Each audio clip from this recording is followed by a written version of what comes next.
Good morning friends, so welcome to the prelims booster session. आज का पहला topic है rising heat in 6 metros. Topic environment के लिए इंपॉर्टेंट है। तो एक स्टडी कंडक्ट की गई है Delhi based centre for science and environment द्वारा, जिसमें दिखाया गया है कि इंडिया की जो मेगा सिटीज़ हैं वो वर्स हीट स्ट्रेस सिचुएशन से डील कर रही हैं।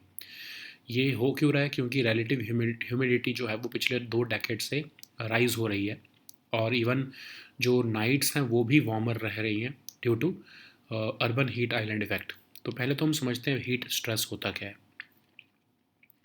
हीट स्ट्रेस तब होता है जब बॉडी जो है एक्सेस हीट को जो है वो निकाल नहीं पाती है, और बॉडी का जो कोर टेम्परेचर है वो बढ़ने लगता है, हार्ट रेट इंक्रीज़ होने लगता है, फिजियोलॉजिकल स्ट्रेस एक्सपीरियंस करती है बॉडी जब एक्सेसिव हीट को एक्सपोज हो जाती है।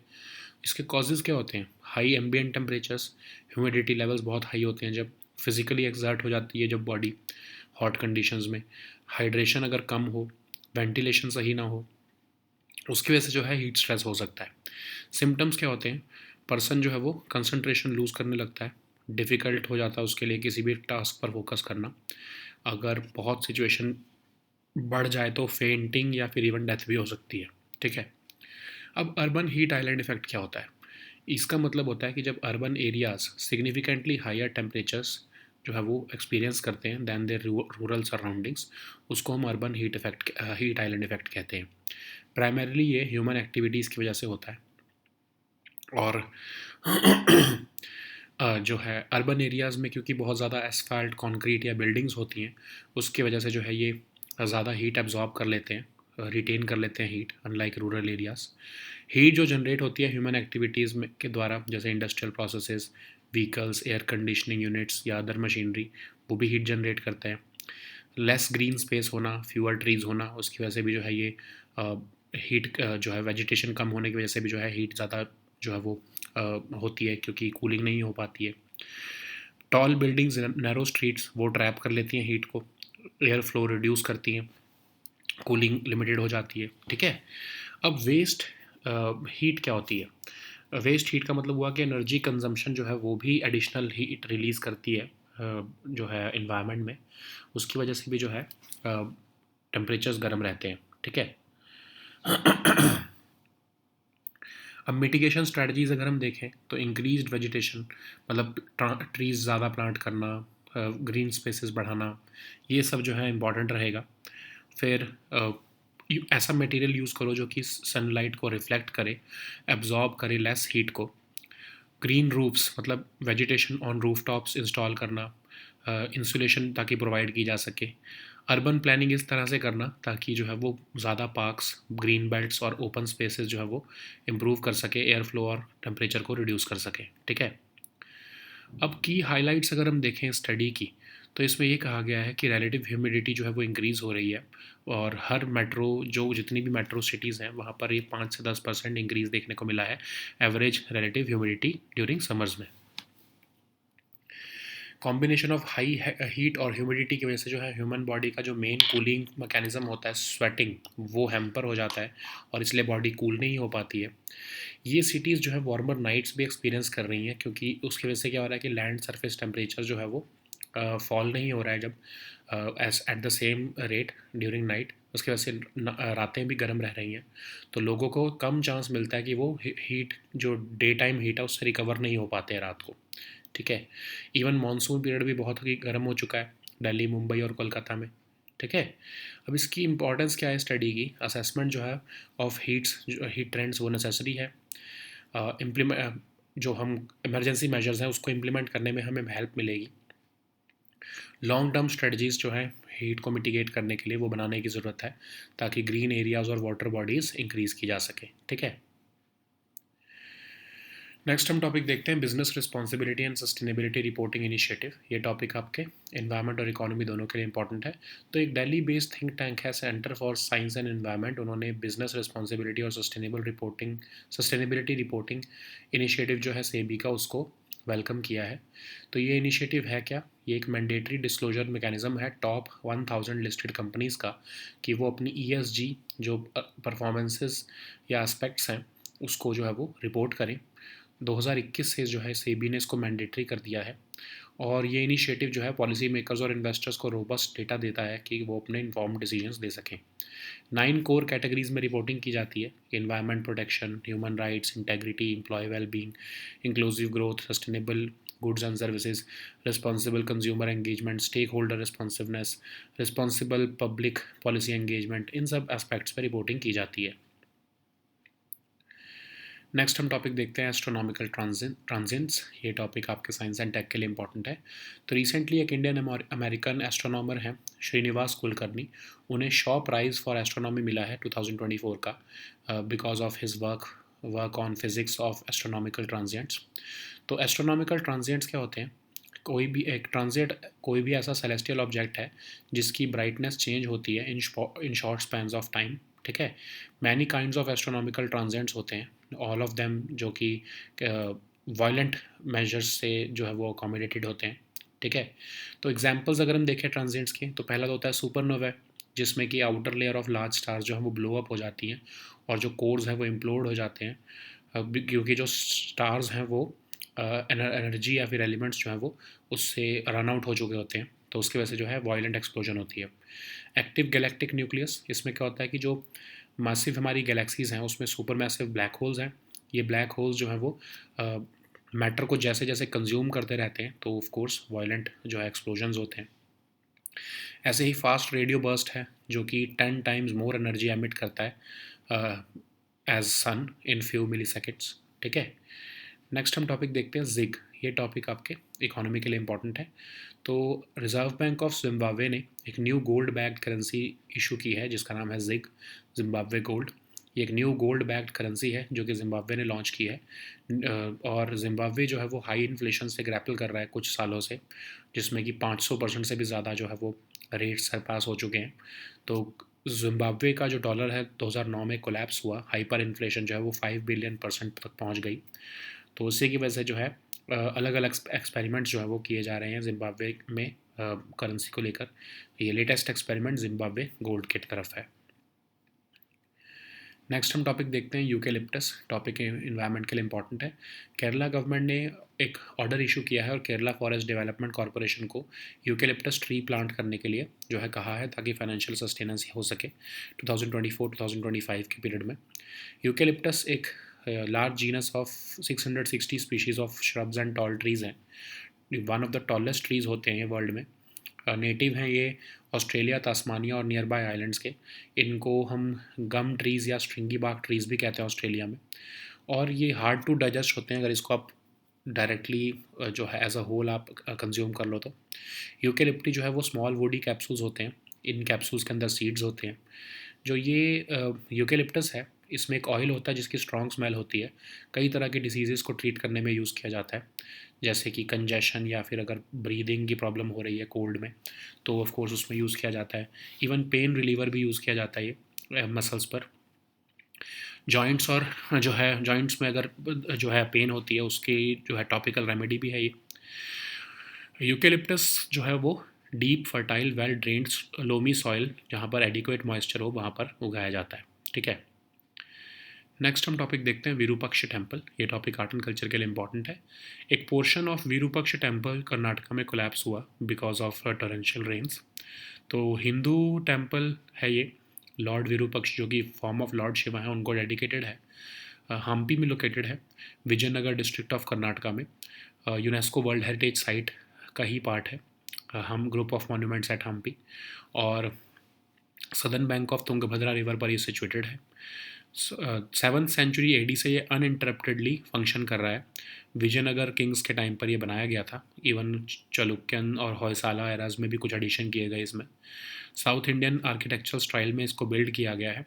3 गोपुरम है यहाँ पर, जो ईस्टर्न गोपुरम है वो यहाँ का लार्जेस्ट है। ठीक है, नेक्स्ट हम टॉपिक देखते हैं कैंपी फ्लैगरी। ये टॉपिक आपके इंटरनेशनल रिलेशंस के लिए इंपॉर्टेंट है।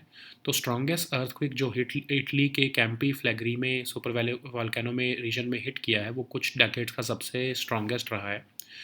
तो कैंपी फ्लैगरी एक एक्टिव वॉल्केनिक एरिया है नेपल्स इटली में। ये वॉल्केनिक सिस्टम है जहाँ पर सेवरल सेंटर्स जो हैं वो एक कैल्डरा में सिचुएटेड हैं, और कैंपी फ्लैगरी का जो कैल्डरा है वो लगभग 12 से 15 किलोमीटर के डायमीटर का है। 1/3 जो है वो टेरेनियन सी में लाई करता है। लार्जेस्ट एक्टिव कैल्डरा है ये यूरोप का। कैंपी फ्लैगरी एक रेस्टलेस स्टेट में रहा है सिंस 1950। लास्ट जब ये एरप्ट हुआ था तो 1538 में एरप्ट हुआ था, लगभग 3000 साल बाद। साइंटिस्ट कहते हैं कि जो ये कैंपी फ्लैगरी है वो एक सुपर वॉल्केनो है जिसकी इरप्शंस जो है वो वर्ल्ड वाइड इफेक्ट दे सकती हैं। नेक्स्ट हम टॉपिक देखते हैं article 329 B of Indian constitution. ये टॉपिक पॉलिटिकली इंपॉर्टेंट है। तो इलेक्शन कमीशन ने recently article 329 B of constitution जो है इन्वोक किया है ताकि जुडिशियल इंटरवेंशन को प्रोहिबिट किया जा सके in the middle of election process. तो आर्टिकल 329 बी जो है वो पार्ट है 324 से 329 का, जो कि इलेक्शन से रिलेटेड क्लॉजेज हैं आर्टिकल हमारे कॉन्स्टिट्यूशन में। आर्टिकल 329 ए कहता है कि जुडिशरी जो है वो कॉन्स्टिट्यूशनैलिटी ऑफ लॉज को जो है चैलेंज नहीं कर सकती जिसमें कि बाउंड्रीज ऑफ इलेक्टोरल डिस्ट्रिक्ट्स या एलोकेशन ऑफ सीट्स जो है वो मैंशन है। आर्टिकल 329 बी कहता है कोई भी इलेक्शन हाउस ऑफ पार्लियामेंट का हो या लेजिस्लेचर ऑफ स्टेट का हो, उसको क्वेश्चन नहीं किया जा सकता जब तक कोई इलेक्शन पटिशन ना हो उस अथॉरिटी के सामने जो कि पार्लियामेंट या फिर स्टेट लेजिस्लेचर प्रोवाइड करते हैं। तो बेसिकली इलेक्शन रिलेटेड इंक्वायरीज़ जो है वो सिर्फ इलेक्शन पटिशंस के थ्रू ही जो है वो एड्रेस की जा सकती हैं। अब जो अथॉरिटी है वो कौन मेंशन कर रहा है, वो रिप्रेजेंटेशन ऑफ पीपल्स एक्ट बता रहा है कि ये अथॉरिटीज़ हैं हाई कोर्ट और सुप्रीम कोर्ट। ठीक है, सुप्रीम कोर्ट की रूलिंग्स जो हैं अगर हम देखें 1952 की जजमेंट में, जो इलेक्शन वर्ड है वो एंटायर इलेक्टोरल प्रोसेस को कनोट करता है। फिर 1999 की एक जजमेंट में आर्टिकल 329 बी को जो है वो कहा सुप्रीम कोर्ट ने कि वो इनएप्लीकेबल हो जाता है अगर मैटर्स 191 और 193 आर्टिकल से रिलेटेड हो, मतलब आपकी डिस्क्वालिफिकेशन या पेनल्टीज़ जो कि पार्लियामेंट्री या असेंबली में मेंबरशिप से रिलेटेड होती हैं। ठीक है, so now let us see all these topics in English.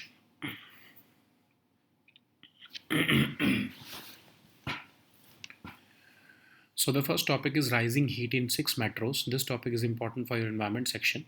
So according to a recent study by Delhi-based Center for Science and Environment, India's megacities are experiencing worsening heat stress. This is due to a trend of rising relative humidity over the past 2 decades. The study has also pointed out that these cities are also experiencing warmer nights due to urban heat island effect. So what is heat stress? It occurs when the body cannot get rid of excess heat, and when this happens, the body's core temperature rises and the heart rate increases. Basically, it refers to the physiological stress experienced by the body when exposed to excessive heat, particularly in high temperature environments. So, what are the causes of it? High ambient temperatures, high humidity levels, physical exertion, inadequate hydration, poor ventilation. So, when the body continues to store heat, the person begins to lose concentration and has difficulty focusing on a task, and he or she may become irritable or sick and often loses the desire to drink. So the next stage becomes is very difficult because the person starts fainting, and if the person is not cooled down, then it can even lead to that death. What is urban heat island effect? So this is a phenomena where urban areas experience significantly higher temperatures than their rural surroundings. You may have noticed it also. This temperature difference is primarily due to human activities, okay, like surface characteristics, where urban areas have more asphalt, concrete, and buildings which retain heat. Then heat is also generated by human activities like industrial processes, vehicles, air conditioning units, and other machinery. Uh, Less green space and fewer trees also mean less shading and cooling from plants. Tall buildings and narrow streets also trap heat. Then energy consumption also releases additional heat in the environment. So how can we mitigate it? So of course we need to plant more trees and create green spaces. We shall use such materials which reflect more sunlight. We can install vegetation on rooftops so as to provide insulation and reduce heat absorption. We shall design cities in such a way so as to include more parks, green belts, and open spaces so as to improve airflow and reduce temperatures. We also need to improve energy efficiency of our buildings. So, what are the key highlights of the study? So, megacities are experiencing worsening heat stress because of trend of rising relative humidity over the past 2 decades. With the exception of Bengaluru, All other metros have seen a 5 to 10% rise in average relative humidity during summer. The combination of high heat and humidity can compromise the body's main cooling mechanism, that is sweating. These cities are also experiencing warmer nights as land surface temperatures are not falling at the same rate as a decade ago. So people also get little chance to recover from daytime heat if temperatures remain high overnight. The monsoon period has also become hotter in Delhi, Mumbai, and Kolkata, while in Chennai and the marginal cooling during monsoon has disappeared. Okay, so the importance of this study is that an assessment of heat trends is necessary so as to develop comprehensive heat management plan for urban centers, and it will also help in implementing emergency measures during heat waves. It will also help in developing long-term strategies to mitigate heat by increasing green areas and water bodies. Okay. So the next topic is business responsibility and sustainability reporting initiative. This topic is important for your environment and your economy section. So Delhi-based think tank CSC has welcomed the business responsibility and sustainability reporting initiative of by SEBI. So this initiative is a mandatory disclosure mechanism for top 1000 listed companies or businesses to report their performance on environmental, social and governance aspects and demonstrate their commitment to responsible business practices. So it was introduced in May 2021 by SEBI, and this initiative is intended to provide policymakers and investors with robust data to make informed decisions. So the disclosure requirements are grouped into 9 core categories, that is environmental protection, human rights, integrity, employee well-being, inclusive growth, sustainable goods and services, responsible consumer engagement, stakeholder responsiveness, and even responsible public policy engagement. So the next topic is astronomical transients. This topic is important for your science and tech section. So Indian American astronomer Srinivas Kulkarni was awarded the Shaw Prize for Astronomy in 2024 for his work on the physics of astronomical transients. So in astronomy, a transient is any celestial object whose brightness changes in short spans of time. There are many kinds of astronomical transients. All of them are united by the phenomena which is related to violence or violent explosion in some measure. So there are several types of examples of transients like the supernovae, when the outer layers of the large stars blow up while their cores implode because the stars have run out of the elements to fuse. And they are due to supermassive black holes when they start feasting on matters in their orbit. This also releases energy, and then there is fast radio burst, which can emit more than 10 times as much energy as the sun in a few milliseconds. Okay. So the next topic is ZIG. This topic is important for your economy section. To address its long-standing economic instability, Reserve Bank of Zimbabwe has launched a new gold-backed currency called ZIG. Zimbabwe Gold is a new gold-backed currency, and Zimbabwe has been grappling with high inflation, with rates surpassing 500% in recent years. The collapse of the Zimbabwean dollar in 2009, with hyperinflation peaking at 5 billion per cent, marked one of the worst uh, economic or currency crashes in history. So that's why Zimbabwe has been experimenting with several currencies. In fact, it also adopted US dollar in the middle as its currency. Okay. So the next topic is eucalyptus. This topic is important for your environment section.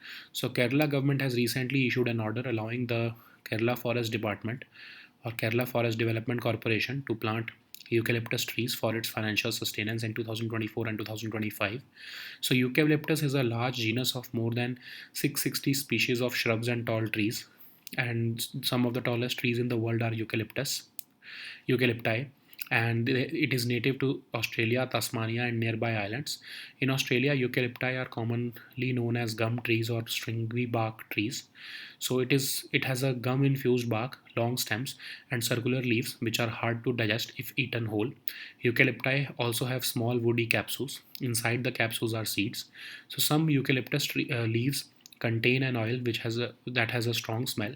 It is useful to treat a variety of common diseases and also works amazingly when applied topically in a diluted form. So it is also known for its ability to relieve congestion and ease breathing in colds. It is also used as a pain reliever for sore and overextended muscles.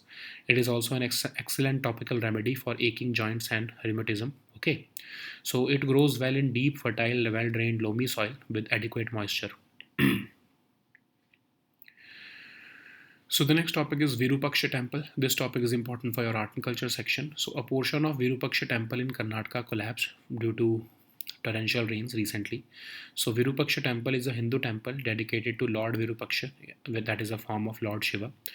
It is located in Hampi, in the Vijayanagar district of Karnataka. It is part of group of monuments at Hampi, designated as a UNESCO World Heritage Site. It is situated on the southern bank of Tungabhadra River. According to history, this temple has been functioning uninterruptedly since its inception in 7th century AD. So it was expanded to its present magnificence during the reign of Vijayanagar kings. Of course, some additions were also made during Chalukyan and Hoysala eras. So it is built in the South Indian architectural style. There are three Gopurams. The eastern Gopuram is the largest one. So the next topic is Campi Flegrei. This topic is important for your international relations and your environment section. So the strongest earthquake to hit Italy's Campi Flegrei supervolcano region in decades struck recently. So Campi Flegrei is an active volcanic area located in the vicinity of Naples, that is in Italy, and it is more of a volcanic system with several centers situated within a caldera. Campi Flegrei caldera has a diameter of about 12 to 15 kilometers. One third of it lies under the Tyrrhenian Sea, and it is the largest active caldera in Europe. Campi Flegrei has been in a restless state since 1950. It last erupted in 1538 after an interval of about 3,000 years. So scientists consider this Campi Flegrei to be a supervolcano whose eruptions can have worldwide effects. Okay. So the next topic is Article 329B of Indian Constitution. This topic is important for your polity section. So Election Commission has recently invoked Article 329B of the Constitution, which prohibits judicial intervention in the working of the commission during the election process. So it is part of the Part 15 of the Constitution, under which Articles 324 to 329 specifically discuss elections. Article 329A says that judiciary is not allowed to challenge the constitutionality of laws which are related to the boundaries of electoral districts or allocation of seats. Similarly, Article 329B says that no election to either House of Parliament or the legislature of a state shall be called into question except by an election petition presented to such authority provided under any law by any appropriate legislature. Okay, so it basically means that election related inquiries are exclusively addressed through election petitions only. Okay, so Representation of People's Act provide or empower the high courts to hear and decide election petitions. A decision in such petitions can be challenged in the Supreme Court only. Okay. So in 1952, Punnaswamy judgment, Supreme Court held that word election in Article 329B connotes the entire electoral process. Supreme Court in 1999 case determined that Article 329B is inapplicable if the matter pertains to Article 191 and 193, which deal with disqualifications and penalties related to parliamentary and legislative assembly membership respectively. Okay. So these were our topics for today. We'll meet next time with new topics. Until then, goodbye and take care.